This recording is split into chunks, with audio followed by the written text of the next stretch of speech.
Hello learners, welcome you all on our YouTube channel Success with Economics। NCERT macro economics की series जो हमने start की है उसकी शब्दावली के पार्ट 1 को हमने कल डिस्कस किया था, जिसमें हमने शब्दावली के बहुत सारे कंसेप्ट यानी कि जो मेन इंपॉर्टेंट कंसेप्ट हैं रिलेटेड टू मैक्रो इकोनॉमिक्स वो हम डिस्कस कर चुके हैं। आई होप आपने वो वीडियो देख ली है। इस वीडियो के डिस्क्रिप्शन में वो लिंक मैं आपको दे दूँगी, जिससे आप पिछली वीडियो भी इसकी देख सकते हैं। जैसे ही मैक्रो इकोनॉमिक्स की ये शब्दावली कंप्लीट होती है, फिर उसके बाद हम चैप्टर फर्स्ट से इसका पूरा सिलेबस स्टार्ट करेंगे। इसका सिलेबस भी मैं मैक्रो इकोनॉमिक्स का सिलेबस भी आपको डिस्कस करवा चुकी हूँ। उस वीडियो का लिंक भी आपको इसी वीडियो के डिस्क्रिप्शन में मिल जाएगा, तो आप वो सारी वीडियो कवर कर लीजिए। 9th से लेकर 12th तक की जो NCERT हैं, 9th to 12th NCERT economics, ये हमारे चैनल सक्सेस विद इकोनॉमिक्स पर बिल्कुल आपको इजीली समझ में आएंगी। पूरी स्टार्ट हमने कर दी है ये सीरीज़। तो प्लेलिस्ट में अब जब जाएंगे तो 9th class, 11th class, 12th class, 10th, 11th और 12th चारों क्लासेस की आपको इकोनॉमिक्स बिल्कुल शब्दावली भी, सिलेबस भी और चैप्टर वाइज बिल्कुल एक एक लाइन में डिस्कशन मिल जाएगी। तो प्लीज़ आप हमारे चैनल को सब्सक्राइब कर लीजिए सक्सेस विद इकोनॉमिक्स को, जिससे आपकी तैयारी इंडियन इकोनॉमी की भी और माइक्रो मैक्रो स्टैटिस्टिक्स बिल्कुल बहुत बढ़िया होने वाली है।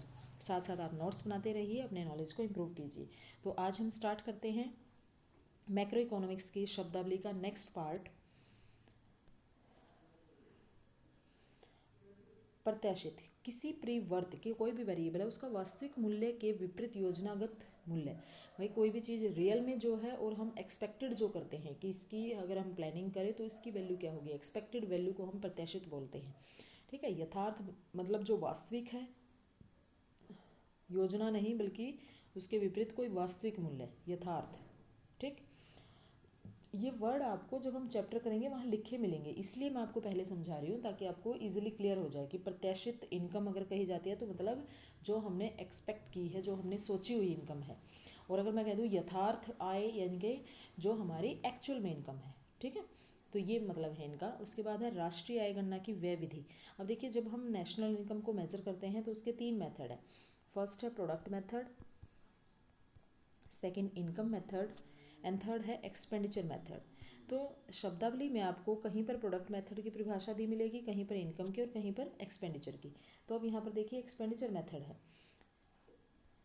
क्या कहा गया है एक्सपेंडिचर मेथड में, सारे आपको बिल्कुल डिटेल में क्लियर करवाए जाएंगे। एक कालावधि में यानी कि एक प्रॉपर टाइम पीरियड में किसी अर्थव्यवस्था में उत्पादित जितनी भी वस्तु और सेवाएं हैं उनके लिए अंतिम व्यय के समस्त मूल्य को जब हम माप देते हैं तो उसको राष्ट्रीय आय की गणना की विधि कहते हैं। भी जितने भी फाइनल गुड्स एंड सर्विसेज हैं हमारी इकोनॉमी में, फाइनल गुड्स एंड सर्विस, तो उनकी जो अंतिम व्यय होता है इन पर, फाइनल गुड्स एंड सर्विस पर जो फाइनल एक्सपेंडिचर होता है उन सब की वैल्यू को हम माप देंगे तो वो क्या बन जाएगा, राष्ट्रीय आय गणना की व्यय विधि। उसके बाद है एक्सपोर्ट। एक्सपोर्ट है किसी देश की घरेलू वस्तु और सेवाओं की बिक्री शेष विश्व को करना। मतलब अगर मान लीजिए हम अपने देश में बनी हुई जो डोमेस्टिक गुड्स एंड सर्विस हैं उनको हम बाकी वर्ल्ड को क्या कर दें, बेच दें। यहाँ से अपने कंट्री से सामान उनको बाहर जाकर बेच दें, दूसरे देशों में बेच दें, तो उसको बोलेंगे निर्यात, एक्सपोर्ट जिसको इंग्लिश में कहते हैं। उसके बाद है बाह्य क्षेत्र, एक्सटर्नल सेक्टर। इससे किसी देश या फिर रेस्ट ऑफ द वर्ल्ड के बीच जो भी आर्थिक लेन देन होता है। उसके बाद है बाह्य यानी कि एक्सटर्नैलिटी, लाभ और हानि। जो भी किसी दूसरे व्यक्ति, फर्म या किसी अन्य सत्ता को केवल कुछ व्यक्तियों के कारण प्राप्त हो रहा है। मान लीजिए कोई भी फर्म है या कोई भी व्यक्ति है, कोई अपनी इकोनॉमिक एक्टिविटी में भाग ले रहे हैं, अगर दूसरे को इससे फ़ायदा हो गया तो इसका मतलब वो पॉजिटिव एक्सटर्नैलिटी है। अगर दूसरे को इससे हानि हो गई, खराब उसका व्यवहार रहा, तो इसका मतलब इससे नेगेटिव एक्सटर्नैलिटी हो रही है। ठीक है, उसके बाद है आदेश मुद्रा। वह मुद्रा जिसका कोई आंतरिक मूल्य नहीं होता, जिसकी अपनी कोई वैल्यू नहीं होती, फिएट मनी जैसे नोट है। अब नोट के ऊपर 100 रुपये लिखा हुआ है, इसका मतलब वो 100 रुपये में चलेगा जब तक उस पर लीगल टेंडर है, यानी कि गवर्नमेंट ने उसको परमिशन दे रखी है। लेकिन जब सरकार ने मान लीजिए कह दिया 100 रुपये का नोट बंद, तो इसका मतलब वो जो 100 रुपये का जिस कागज़ पर वो 100 रुपये लिखा है उसकी वैल्यू तभी तक थी जब तक वो लीगली अप्रूव्ड था गवर्नमेंट की तरफ से। अब इस कागज़ की रद्दी के समान भी वैल्यू नहीं है, मतलब इसकी कोई अपनी वैल्यू नहीं है कागज़ की, ठीक है। तो उसके बाद है अंतिम वस्तुएं, वे वस्तुएं जिनमें उत्पादन प्रक्रम में पुनः कोई शिफ्ट नहीं होगा, मतलब फाइनल यूज़ के लिए रेडी है, अब कोई उसमें कोई भी प्रोसेस आगे नहीं होगी। फर्म क्या है? कोई ऐसी आर्थिक इकाइयाँ जो वस्तु और सेवाओं का उत्पादन करती हैं, उत्पादन के साधनों को कंट्रोल करती हैं, प्लानिंग करती हैं। राजकोषीय नीति सरकार के खर्च के स्तर और अंतरण और कर ढांचे के स्तर के संबंध में सरकार की नीति। भी सरकार, राजकोषीय नीति मतलब जिसको इंग्लिश में बोलते हैं फिस्कल पॉलिसी। फिस्कल पॉलिसी क्या होती है? गवर्नमेंट के एक्सपेंडिचर एंड रेवेन्यू से रिलेटेड होती है, ठीक। उसके बाद है स्थिर विनिमय दर, फिक्स्ड एक्सचेंज रेट जिसको इंग्लिश में कहा जाता है। दो या दो से अधिक देशों की करेंसियों के बीच की विनिमय दर। दो या देशों यानी कि मान लीजिए इंडिया एंड यूएसए, दो देश हो गए, इन दोनों देशों की आपस में जो करेंसी, इंडिया की रुपीज़ है, यूएसए की डॉलर है, इन रुपीज़ और डॉलर के बीच में जो लेन देन होगा, विनिमय दर उसी को बोलेंगे, जिसका निर्धारण कुछ स्तर पर सेट किया जाता है और जिनके बीच एडजस्टमेंट कभी कभी होता रहता है, ठीक है। अब फिलहाल एट प्रेजेंट जो $1 की वैल्यू है वो रुपीज़ की फॉर्म में 84 समथिंग चल रही है, कि अगर हम $1 लेना चाहते हैं तो हमें 84 रुपीज़ देने पड़ेंगे। अब उसके बाद है नम्य तीर्थी विनिमय दर, ये फिक्स्ड एक्सचेंज रेट थी, ये फ्लोटिंग एक्सचेंज रेट है जिसमें चेंजेस होते रहते हैं केंद्रीय बैंक के हस्तक्षेप के बिना। केंद्रीय बैंक तो सरकार का बैंक है, ठीक है, तो सरकार तो फिक्स्ड एक्सचेंज रेट्स को इसको डिटरमाइन कर देती है, लेकिन जब सेंट्रल बैंक हस्तक्षेप ना करे, गवर्नमेंट का कोई हस्तक्षेप ना हो और फॉरेन मार्केट में सिर्फ मांग और पूर्ति की शक्तियों के द्वारा, डिमांड एंड सप्लाई के द्वारा, मान लीजिए डॉलर की डिमांड बहुत ज़्यादा हो रही है तो देखो डॉलर की वैल्यू बढ़ जाएगी, ठीक है। और अगर रुपीज़ की डिमांड पूरे वर्ल्ड में बहुत ज़्यादा हो जाएगी तो रुपीज़ की वैल्यू बढ़ जाएगी। अगर रुपीज़ की सप्लाई बहुत ज़्यादा हो जाएगी, बिल्कुल रुपीज़ ऐसे बहुत ज़्यादा मात्रा में है, तो इसकी वैल्यू गिर जाएगी। तो इसका मतलब कि जब market demand and supply forces की वजह से ही वैल्यू डिटरमाइंड होती है, उसको बोलते हैं फ्लोटिंग एक्सचेंज रेट। ये बातें आप नोट्स की फॉर्म में लिख लो अपनी कॉपी में, आपको बहुत काम आएंगी ये कॉम्पिटिटिव एग्जाम में। उसके बाद है प्रवाह, जिसको इंग्लिश में कहा जाता है फ्लो, जिसे एक कालावधि में परिभाषित किया जाता है। कोई भी एक ऐसा वेरिएबल जिसे एक पीरियड ऑफ टाइम, बताऊंगी ये भी आपको, पीरियड ऑफ टाइम, फ्लो की बात होती है एक पीरियड ऑफ टाइम में, यानी कि इस साल में हर महीने इतनी सैलरी मुझे मिलती है, ऐसे। ये तो हो गया पीरियड ऑफ टाइम, समय की एक प्रॉपर अवधि में। पॉइंट ऑफ टाइम होता है समय का एक निश्चित बिंदु, जिसको कहा जाता है स्टॉक। ये क्या होता है? At point of time, at point of time. जैसे मैं कह दूँ 1 जनवरी 2024 को मेरे पास इतना पैसा था, तो एक पार्टिकुलर डेट को, कि भी 1 जनवरी 2024 को एक पॉइंट ऑफ टाइम पर जो हो उसको स्टॉक बोलेंगे, और एक समय की अवधि में हो कि हर महीने, हर साल, हर हफ्ते, तो वो होता है फ्लो। अब उसके बाद है वही विदेशी विनिमय, एक देश की करेंसी को छोड़कर अन्य सारी करेंसियाँ। विदेशी विनिमय आरक्षित, किसी देश के केंद्रीय बैंक द्वारा जो हमने, जैसे फॉरेन एक्सचेंज रिजर्व है, ये मैंने एक वीडियो बना रखी है कि भी फॉरेन एक्सचेंज रिजर्व क्या होता है, और हमारे इंडिया में जो फॉरेन एक्सचेंज रिजर्व है कितना है, यानी कि दूसरे देशों की करेंसियों के रूप में हमारे पास भंडार कितना है। क्योंकि दूसरे देशों की करेंसी हमें क्यों चाहिए? क्योंकि हम उनसे इंपोर्ट करते हैं, और इंपोर्ट की पेमेंट करने के लिए हमें दूसरे देशों की करेंसी की ज़रूरत पड़ती है, तो वो कितना है उसको बोलते हैं फॉरेन एक्सचेंज रेट, जिसको शॉर्ट फॉर्म में कहा जाता है फॉरेक्स, ठीक है। तो उस वीडियो का, जो फॉरेक्स से रिलेटेड वीडियो है, उसका लिंक भी मैं इसी वीडियो के डिस्क्रिप्शन में आपको दे दूंगी, आप वो भी देख लेना। आपको धीरे धीरे देखना कितना नॉलेज मिलने वाला है, बहुत ज़्यादा बेनिफिशियल होने वाला है आपके लिए सब कुछ, ठीक है। अभी तो देखना शॉर्ट्स मैं बनाने शुरू कर रही हूँ, एक एक कंसेप्ट उठाया और उसके लिए शॉर्ट्स बना दिया।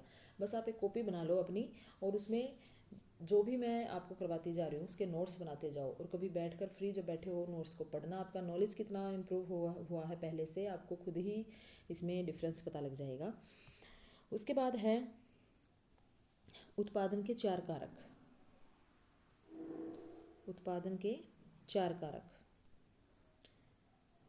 4 factor of production, land, labour, capital, entrepreneur, ये सब एक साथ मिलकर वस्तु और सेवाओं के उत्पादन में मदद करते हैं। सकल घरेलू उत्पाद अवस्फीतिक यानी कि जीडीपी डिफ्लेटर, इंग्लिश में क्या कहेंगे इसको, सकल घरेलू अवस्फीतिक को जीडीपी डिफ्लेटर, जिसको क्या कैसे निकालते हैं, नाम मात्र के वास्तविक सकल घरेलू उत्पादों का अनुपात है। अब देखो ऐसी वर्डिंग है, आपको थोड़ा सा मैं इसको फॉर्मूला की फॉर्म में दिखाती हूँ कि जीडीपी डिफ्लेटर कैसे निकलता है। GDP deflator is equal to nominal GDP, nominal GDP upon real GDP into 100। ठीक है, नॉमिनल जीडीपी, एक बार और बता देती हूँ, नॉमिनल, ये लिख लेना, शॉर्ट फॉर्म में लिख रही हूँ फिलहाल मैं, nominal GDP upon real GDP into 100। ये क्या होता है हमारा जीडीपी डिफ्लेटर। ठीक है, जीडीपी डिफ्लेटर है ये, इसका फॉर्मूला है। नॉमिनल जीडीपी मतलब जो हमारी राष्ट्रीय आय है वो मनी फॉर्म्स में, नॉमिनल का मतलब होता है इन मनी टर्म्स, और जीडीपी जो रियल फॉर्म में है इसका मतलब ये गुड्स एंड सर्विस की फॉर्म में।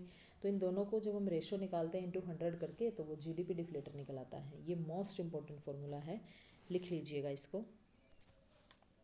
उसके बाद है सरकारी खर्च गुणक। सरकारी खर्च में प्रत्येक इकाई वृद्धि के फलस्वरूप आउटपुट में वृद्धि के आकार को प्रदर्शित करने वाले जो गुणक होते हैं उसको बोलते हैं सरकारी खर्च गुणक, यानी कि गवर्नमेंट एक्सपेंडिचर मल्टीप्लायर। मल्टीप्लायर वाला आज ही मैं आपको एक टाइप्स ऑफ मल्टीप्लायर बताऊंगी, जिसमें investment multiplier, employment multiplier, tax multiplier, government expenditure multiplier and foreign trade multiplier, पांचों मल्टीप्लायर के बारे में आपको बताया जाएगा।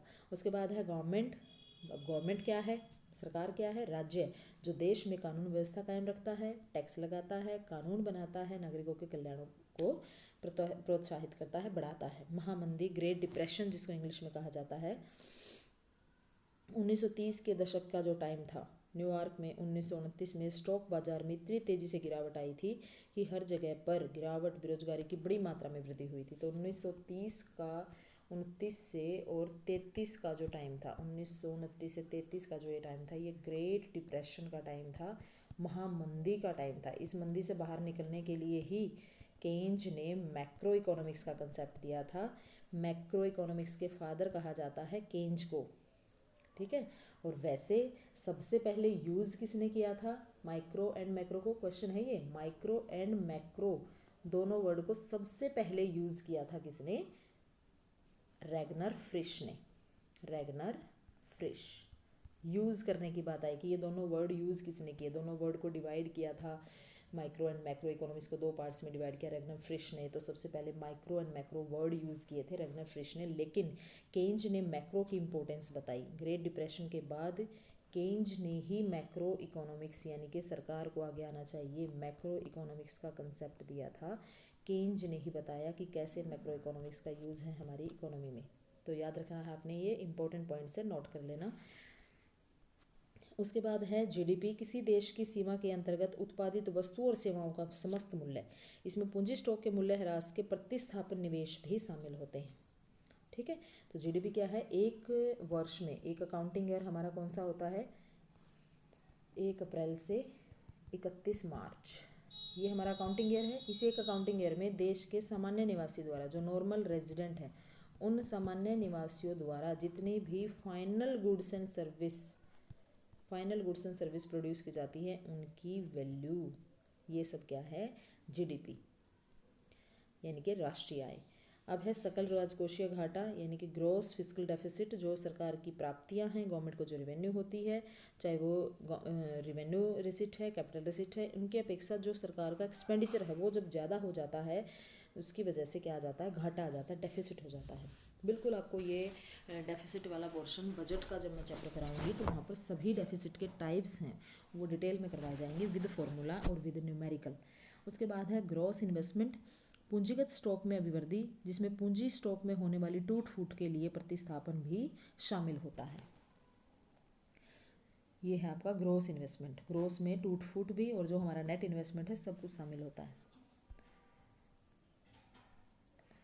अब इतने सारे कंसेप्ट आपको मैंने करवा दिए हैं, तो आप ये सभी नोट कर लेना अपनी कॉपी में, नोट्स इनके बना लीजिएगा।